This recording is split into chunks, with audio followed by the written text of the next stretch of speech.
Hello and welcome to this video on other hypothesis tests in R. In some of the earlier videos, we have seen hypothesis tests such as the t-test, the paired t-test, the two-sample t-test, chi-square test, etc. So I presume that you have gone through those videos at least once and are well aware of the concepts of p-value or how the critical value should be lesser than tabular value or greater than tabular value depending upon whether you want to reject or not reject the null hypothesis, etc. In this video, we will look at 6 more hypothesis tests that R can help us with. The first such test that we will look at is known as the contingency table. This is again a chi-square test, alright, in which we test if the attributes defining the observations are independent. So for example, if I want to check that is there a relationship between how a person looks and his or her intelligence, then these are two categorical variables that are defining a person's attributes or features for that matter. So this test, contingency table test, would help us determine if there is any sort of link between the appearance of the person and the intelligence quotient of the person. The null hypothesis by default of this kind of a test is that both the classifications are independent of one another. Fine, there is no relationship between the criteria or the attributes. Clear? So let us first create a matrix by the name matrix 1. I'll show you how the matrix is and what does the matrix contain. So this is the data that we have. On the left hand side we have death, severe injury and minor injury, and in the columns we have wearing a seat belt and not wearing a seat belt. So basically we want to try and find out that if there is any relationship between the severity of the injury or the degree of injury that a person suffers to the fact that whether he or she is wearing a seat belt or not wearing a seat belt. Fine. So we have a matrix named matrix 1. You can view the result over here as well. We can see that 3 people wearing a seat belt who met an accident died, whereas 47 people who were not wearing a seat belt died whilst they met an accident. Severe injury 78 and 32, and lastly minor injury are 103 and 29. Clear? The syntax for this contingency table test is the same as the chi-square test that you had seen earlier. However, there is a slight difference between this test and the other test. I'll take you down one. So if we pass an object with just one row or one column, so if we pass this object, this table or any R object that we pass over here, if that object has just one row or one column, and apart from that we do not pass any other object, then it will provide us with the goodness of fit test, which we had seen in an earlier video. Here, so if I show you the help for this one,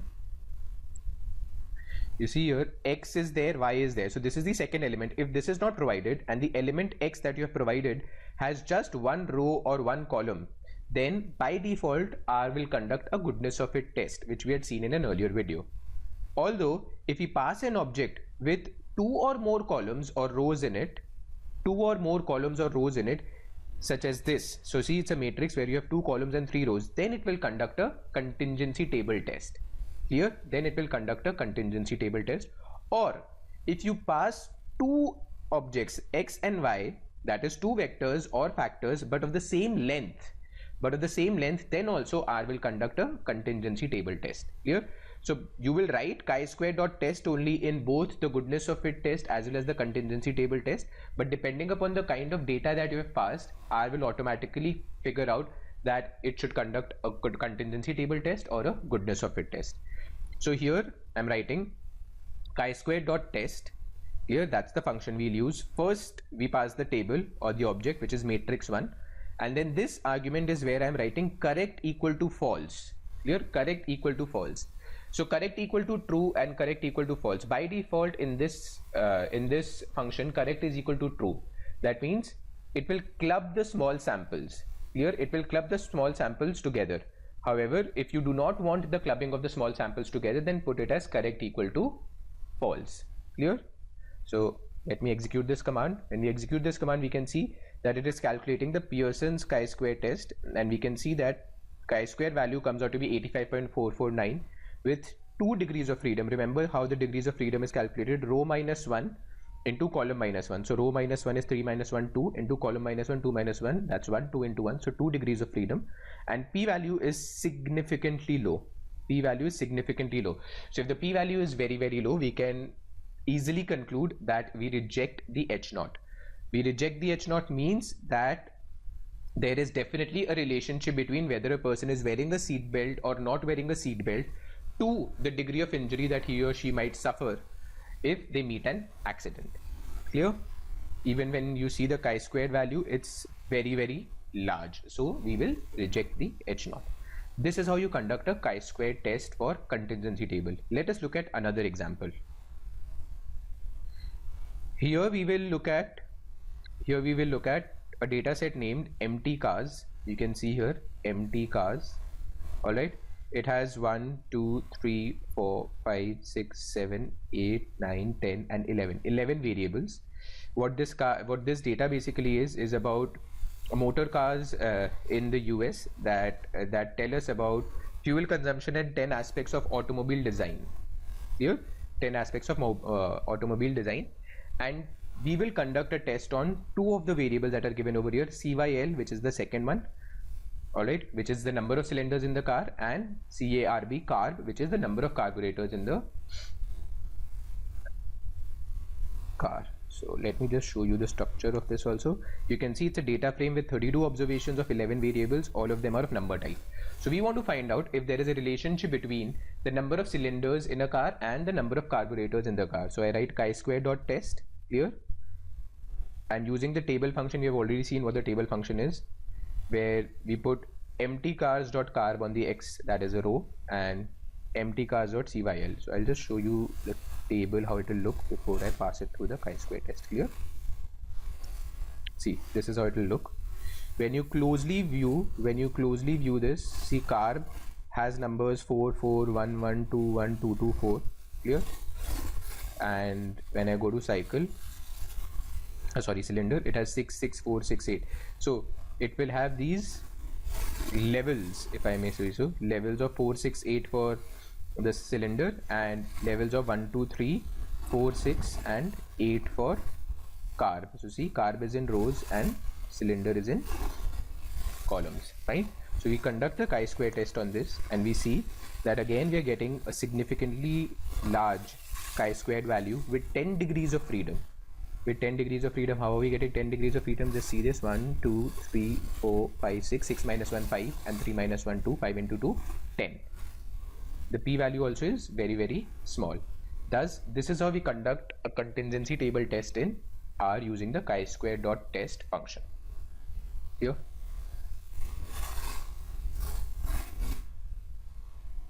Here, let's see if we do correct equal to false, does it change?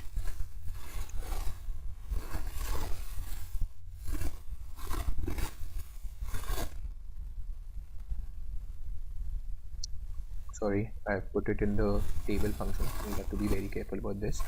Let me put it outside. This is the second argument for the chi-square value. Now see, 24.389, 24.389. So perhaps there were no small variables. There are small values. Clear? So there's no clubbing that will happen. Let us now move to the F test. I'll clear this meanwhile. F test, as we know, it helps us test the ratio of two population variances.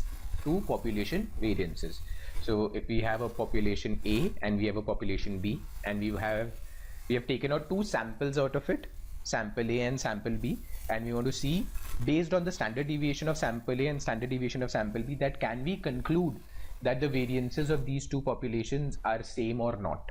Clear? So here we have SA as sample 1, where we are generating random numbers from normal distribution, 200 of them, with mean 2 and standard deviation 5, and sample B has again random numbers from normal distribution, 200 of them, but mean here is 2, whereas the standard deviation is 5. Here the function that we will use is var.test. Again we have x and y, that is sample 1 and sample 2. By default ratio is taken to be 1, confidence interval is taken to be 0.95. Alternative you already know, either it will be two-sided or one-sided depending on the test we want to conduct. So I conduct the test where we pass sample A and sample B, and var.test is the function. Now you see it conducts the F test to compare two variances. We get F value as 2.7783. Numerator degrees of freedom is 199, 200 minus 1. So is the denominator degrees of freedom. P value comes out to be significantly small. Alternative hypothesis was that true ratio of variances is not equal to 1. Therefore, we can clearly see that by default it conducts a two-sided test. Therefore, we can see that we reject the H0. If we reject the H0, it means that the two variances are not equal. Even if you see the confidence interval, one does not lie in the confidence interval. Clear? And the sample estimate is 2.778311. Clear? So this is how you conduct a test of two population variances, that is your F test in R. What if we want to change it to the right hand side test? This is how it will come. Obviously it becomes infinity. P value is again very small. Clear? And if you want to change the confidence interval, you've already seen these methods in earlier videos. So I hope that you are comfortable with playing around with the alternative hypothesis, confidence level, etc. Clear? So the two tests that we have seen till now are the contingency table test using the chi-square.test formula and the F test using the var.test formula. Clear? Next up. Next is the test where we want to look at the value of a population proportion, that is the binomial test. So say for example, if I have n number of trials and we get x number of successes out of it, so x by n is the sample proportion, and we want to see whether that sample proportion is equal to the population proportion or not. So in our example, we have 62 females out of 100 employees. Clear? And we want to test that the proportion of employees in our company is 0.5, that is 50% or not. We use the function known as binom.test. It's a very self-explanatory function. Binom.test will give you, we'll have to pass the x and n. X will be the number of successes, n will be the number of trials, p by default is taken to be 0.5. So I just want you to see the help explanation of binom.test. You see here, p by default they take the null value of 5. Alternative and confidence level are already known to us, that it will be two-sided and 0.95 if we do not change it by default. Clear? So H0 is p is equal to 0.5, and we conduct a binom.test where we had 62 females out of 100 employees, and we want to see whether 50% is the population variance or not. So if you see, we get the exact binomial test over here. The confidence interval is 0.51 to 0.71. So we can safely say that we reject the H0. We reject the H0. Even the p value is smaller than 5%, which also means that we will reject the H0. Clear? What if we want p to be 0.6 in our H0? Then we will simply put the third argument and put p equal to 0.6, and we conduct this. You can see that the p value has now become 75.97, which is huge, bigger than 5%, 2.5% for that matter. And the interval also contains 0.6, so we do not reject H0. Clear? So this is how you conduct the binomial test. On similar lines, we have a test on Poisson, where we want to see whether the sample that we have, from which we get the rate at which a particular event is occurring, is equal to the rate of the population distribution also or not. So here we are looking at the value of the mean following a Poisson distribution. Clear? So the test is nothing but Poisson.test. Again, x, r and confidence level, these are the parameters that we will pass here. These are the parameters we will pass. Along with this, we have another parameter called t. I'll come to each of them and explain. So x is the number of events that have taken place. T is the time domain in which that has taken place. So if I say that there have been 8 phone calls that we have received in 1 hour, so x would be 8 and t would be 1. Here, and I want to check whether the rate is 5 or not. So r would be put at 5. Clear? So r is your lambda, basically. R is the parameter value. Clear? So the example that we are looking at in this video is that we had a total of 800 claims which we received over 5,000 policies. So Out of 5,000 policies, we have 800 claims. So X is your 800, but that's not your rate. That's not your rate because that is not per policy. 800 is for 5,000 policies. So when you do not have the rate over here, your T also needs to increase accordingly. So X is your 8,000, T is 5,000 here. Okay, clear? Here. So a total of 800 claims were received on 5,000 policies of motor insurance. We have to assume that the number of claims follow a Poisson distribution and check for the fact that the parameter is less than, please note this, that it is less than 0.75 at 1% level of significance. Clear? Clear? So I pass the Poisson.test function where I put X equal to 800, T is 5,000, R, which is the rate, is 0.175 against which we are testing.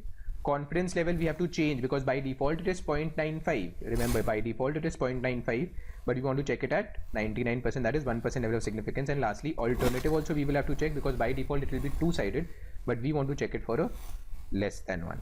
Okay, before that let us just see. So see, X, that is the event, T, that's the time based on event count, R is the, by default R is 1 and by default T is also 1. Clear? So we can execute this test. So now that we have executed this, we can see that we get the exact Poisson test over here where we have 800 as the success rate out as a success events or number of events out of 5,000. Clear? The p-value comes out to be 0.005388. Now if you see the confidence interval, it is definitely showing that 0.75 is not a part of it, it is on the lesser side. It is on the lesser side and we have a 1%, remember 1% level of significance. So if we had to reject the H0, it would have, p-value should have been lesser than 0.005, whereas it is greater than 0.005. Alright, what if we would want to change it? So let's try this now. Let's keep it at this, and I would like to show you something here. Just 800 divided by 5,000, see it's 0.16. I put it as 0.16. Now when I run this, you see we are getting an error. Why? Because X has to be finite non-negative integer here. So do not make the mistake of dividing the rate over here, that if we have 800 claims out of 5,000 policies, so if I want to find out the per policy rate claim, it is coming out to be 0.16, but we cannot pass this as the testing parameter over here or argument over here because it requires it to be a integer. So we will have to keep this as 800 and then T to be 5,000. Clear? So now you can conduct it.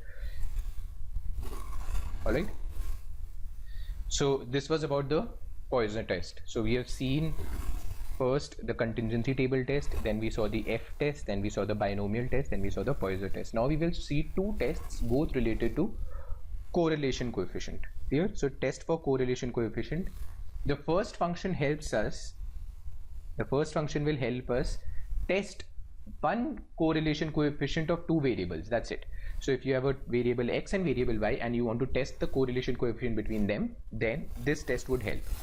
The next test that we will look at will help us test multiple correlation coefficients together. Clear? So let us first look at the one which helps us test only one correlation coefficient at a time. Cor.test, and you pass the X variable and the Y variable, then you pass the method, and finally again we have alternative and the confidence level. Method, as we have seen, when we calculate correlation coefficient, we have three of them: Pearson, Spearman and Kendall.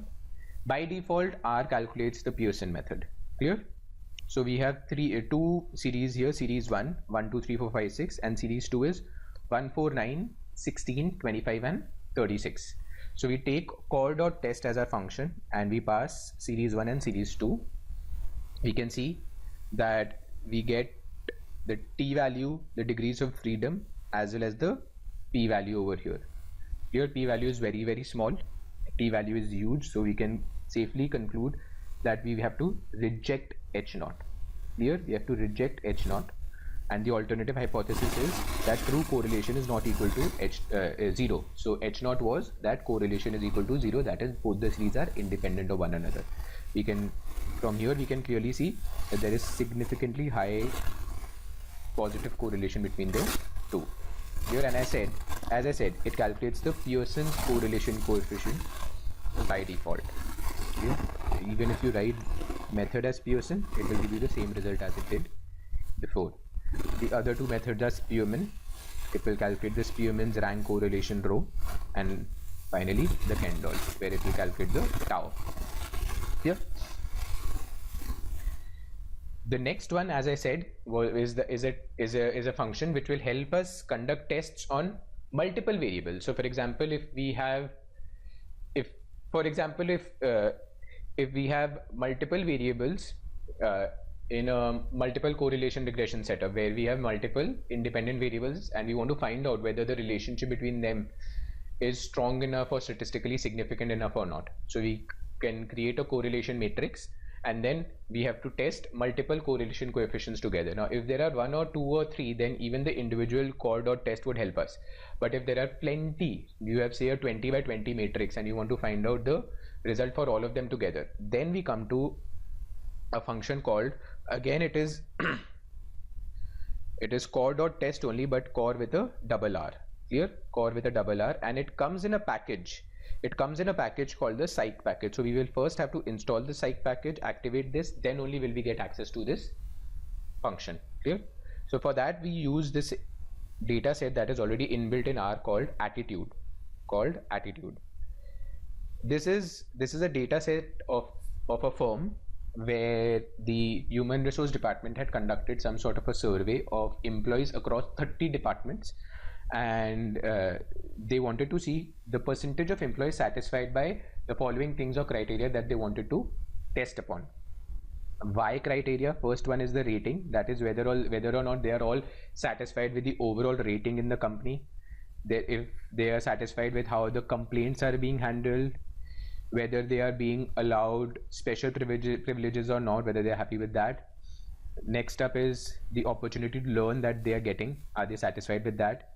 Raises based on the performance, so whether the employees are happy with that or not.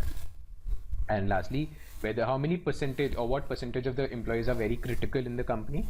And lastly, advancement. Clear? So you can see here there are 30 departments. Clear? And all these attributes followed by one another. I would like you to look at the structure first. Structure is 30 observations of 7 variables, all of them are of number kind. Clear?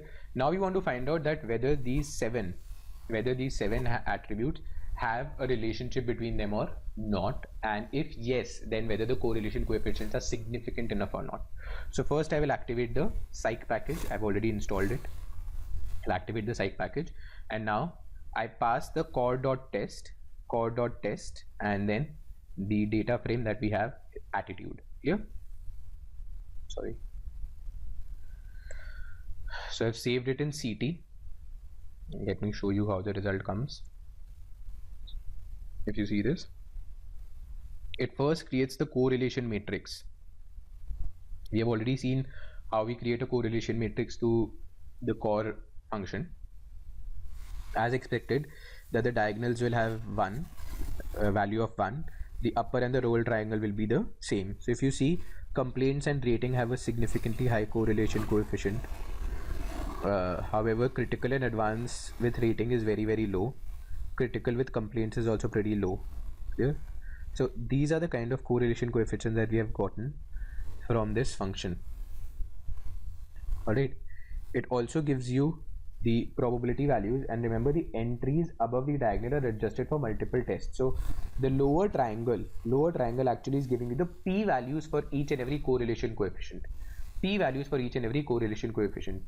There are multiple other things that we can find out from here. So if I see $CT$R, it will for $CT$R, that is, remember how we get this. So $CT$R is nothing but the correlation coefficient that they have calculated for each of the functions. Here for each of the functions you see 0.825416. remember this, 0.825416, 0.426. so if I go up in the result, See, 0.825 is 0.83, 0.426 is 0.43. So this is the same as CT$R. CT$N tells us that how many observations were there. CT$T gives you the T values of each and every correlation coefficient. Now, T value of this correlation coefficient is significantly large. Clear? So its P value will be very, very small, but natural. So if I go up and I see the P value is very, very small. Clear? Lastly, if you want the confidence interval along with the estimates, then what? Then we do it as then we pass a code as CT$CI, CT$ confidence interval. Now if you see, you have the first one, rating and complaint, then rating and privilege, then rating. So rating with all of them, then complaint with all of them, then privilege with all of them. So first variable, second variable, third variable, first with second, first with third, first with fourth. The lower value, then the estimate, then the upper value. Clear? So this is the interval that you get, and this is the P value. This is the P value. Now you see, this is almost zero. So is rating with privilege, so is rating with learning, so is rating with raise. Now you see here 0, 0, 0, 0, 0.02 privileges. Now you see, this is how you read it. 0.02. Clear? Privilege. See? Clear? So that's how it will go, and that's how you read it. So if I execute this one close by, and you want to see how the P values are, 0, 0, 0.2, 0. Well, rating with rating, obviously they have not given you. Rating with complaint, rating with privilege, rating with learning is again 0. See, e⁻⁻4. Let me find out, say critical. Okay, critical with rating. So we go down. Critical with rating. You would have gotten it here itself. Rating with critical. See, 0.41. Here, which is what you see here. Alright. So the lower triangle gives you the exact P values, and you can also get it through the CT$CI. So these are the various options available from the drop down. R, N, T, standard errors are also you can get. CI is the confidence interval. Clear? So a lot of them are already available to us in R. Again, there is a method in this also. If you conduct CT with Spearman, you get these values. By default, again, see, this also conducts it with, this also will conduct with Pearson. Here. So that is how you conduct correlation coefficients tests, both for a single value as well as for a multiple value.